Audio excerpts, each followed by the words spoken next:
Hey guys, today we're gonna check out this Ozark outdoors equipment 6.5-inch folding knife.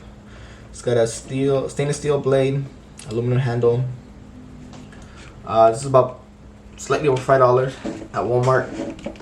So let's check it out. Let's open it up. It's got a protector like all of them have. The blade sounds pretty sharp. This design, it's okay. It doesn't feel that great. It's very slippery.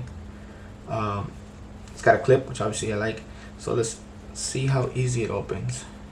So it's one of these that you have to pull open with one hand. It's okay. I like it. It's okay. It's pretty.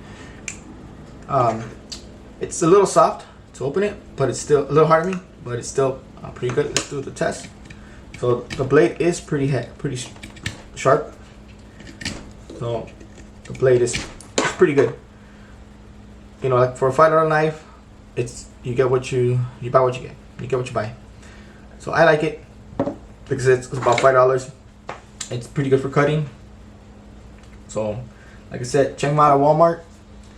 $5 knife. Thank you guys for watching. Like, subscribe, share, and I'll see you guys in the next video.